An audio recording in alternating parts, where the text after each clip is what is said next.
우리나라 국민 3명 중 2명이 사회가 매우 불공정하다. 그리고 절반 이상의 사람들이 사법과 행정 시스템을 신뢰하지 않는다라는 설문조사 결과가 있었어요. 입법은 믿나 보죠? 모르겠습니다. 또 국민의 58%가 정치 성향이 다른 사람과 연애 결혼이 불가하다. 그리고 술자리조차도 함께 할 수 없다라는 발표가 있었는데요. 실제로 주변에서 그런 얘기 들은 적이 있어요. 어떤 부부가 정치 성향이 같았는데 생각이 점점 달라진 거예요. 결국 그 두 부부는 이혼을 했고 여자분은 경제활동을 하지 않는 사람이어서 정수기 영업을 시작을 했다고 합니다. 그럼에도 불구하고 매우 마음이 편하고 즐겁다는 얘기를 듣고 너무너무 깜짝 놀랐었는데요. 이런 사회의 모습이 부동산에는 어떤 영향을 미치게 될지 궁금합니다. 아까 제가 입법은 신뢰하시나요? 라고 여쭤봤는데 선거 때마다 우리 경험해보는 거잖아요. 그래서 저희가 평당 4천 사이언스라는 말도 말씀을 드렸죠. 평당 4천만 원이 넘어가는 한국 부동산원 기준으로 4천만 원이 넘어가니까 사람들의 정치 색깔이 확연히 바뀌고 있더라. 이런 좀 훌륭한 얘기들이 나오고 있습니다.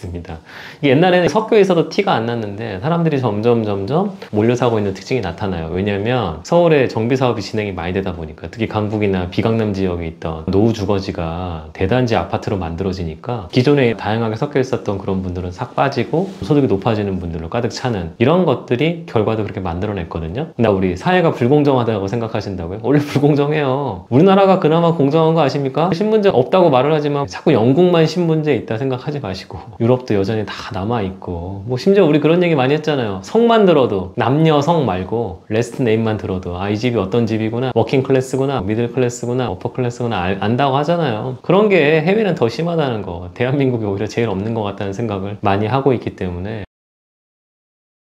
그런 생각 하시는 분들은 당장 해외 근무 신청하셔가지고 장기 근무 받고 돌아오시면은 대한민국이 제일 공정하다는 생각 아마 하실 겁니다. 물론 지방은 조금 모르겠어요. 제가 알기로 서울은 확실히 공정합니다. 마치 양궁협회처럼 참 공정한 곳이 바로 서울입니다. 아까 입법 얘기는 잠깐 했고 평당 4천 사이언스 기사의 핵심으로 돌아가서 정치색이 맞지 않는 사람과 연애 결혼 힘들다. 근데 그 내용을 보니까 남녀 성별로 차이가 많이 났었어요. 남자와 여자 누가 더 높은지 그 기사 내용 한번 말씀 좀 해주시겠어요? 남성은 53.9, 여성은 60.9. 네, 거의 7% 가까이 차이 나죠. 여자들이 더 싫어한다는 거예요. 여자들이 왜 더 싫어하는지 아십니까? 제가 봤을 때는 부모님들 보면서 반면교사를 많이 삼으신 것 같아요. 정치색이 달라도 경제활동을 하는 관점은 똑같아야 돼요. 정치색, 사회를 바라보는 눈은 달라도 국가 안보라는 측면과 경제라는 측면에서는 성장을 원하는 것들은 똑같아야 되는데 우리나라는 뿔그스름하신 분들이 많아가지고 자기 집도 안 사고 저축도 안 하고 투자도 안 하는 거. 정치색이 다르면은 그런 부분에서 부딪히는 거죠, 가족들끼리. 그런 것들을 많이 보다 보니까 여성분들이 오히려 우경화되고 있는 것 같아요. 우경화라는 게 나쁜 표현이 아니라 자신의 이익 추구를 중시한다는 이런 움직임이 여자분들이 더 심하고 남자분들은 여전히 쓸데없는 대의명분 같은 거 얘기하면서 내 옆에 있는 애가 레미안 원펜타스 당첨되면 배 아프고 기분 나쁘고 나는 그랜저 타는데 어린 놈들이 BMW 벤츠 타고 오면은 저 차 불이나 났으면 좋겠다 이런 얘기를 하고 앉아있는 거죠.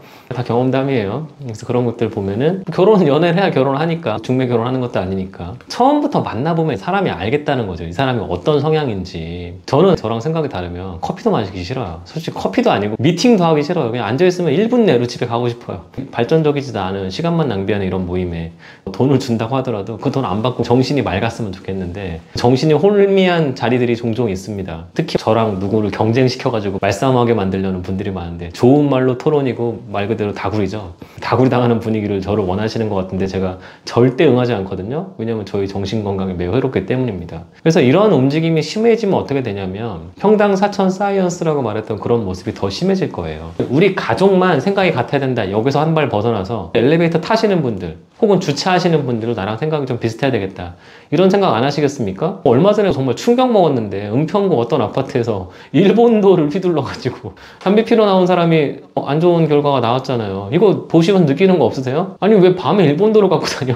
일단 일본도가 집에 왜 있죠? 총기로만 하는 게 아니라 다 우리나라 도검류 감독하는 나라잖아요. 위험한 것들 못하게 하는 나라인데 그거를 들고 다니는데도 아무도 제지도 안 했다는 것도 웃기는 거고 하나하나가 걱정이 되기 시작하면 엘리베이터도 못 타는 겁니다. 특히 여성분들 엘리베이터 타고 싶겠어요? 엘리베이터 엘리베이터 타기 싫으면 1층 사셔야죠. 근데 1층은 살고 싶겠어요? 지하철에서 1층까지는 안 타요? 이게 하나하나 생각을 해보면 진짜 복잡해진다는 겁니다. 이런 움직임이 심해지면 심해질수록 더 끼리끼리 살게 될 거예요. 끼리끼리가 나쁜 표현이 아니라 가장 좋은 표현인 것 같아요. 비슷한 사람들끼리 살아야 돼요. 뭐 세상이 불공정하다 어쩐다 저쩐다 하는데 돈 조금이라도 벌면은 세상이 불공정하다고 말하면 아무도 못 받습니다. 제가 여의도 생활할 때 여의도 한 10년 근무했는데 20대 후반 30대 초반 돈 없을 때는 애들이 막 불공정하네 어쩌냐 하지만 개투로 돈 벌면은 네가 능력이 없는 거고 이렇게 말하는 애들 너무 많이 봤어요. 그런 거 보면은 결국은 내가 잘 되면 다 세상은 공정하고요. 내가 못 되면 세상이 불공정하게 느껴지는 거니까 쓸데없는 생각하지 마시고 점점 비슷한 사람들끼리 몰려 살 수밖에 없는데 대한민국은 불의의 전쟁으로 잠깐 셔플링이 됐다가 다시 돌아가는 중이라는 걸 절대 잊지 마세요. 전쟁 끝난 지 이제 70년 넘어갔고 이제는 세대가 한 3번 넘게 돌아가니까 고착화될 때가 됐습니다. 지금 결정 어떻게 하느냐에 따라서 우리 자손들은 대대손손 똑같은 일을 하게 될 가능성이 매우 높고 지금 내가 하고 있는 일을 자녀들, 후손들이 하는 게 가장 결과가 좋을 거라는 생각도 명심하셨으면 좋겠습니다.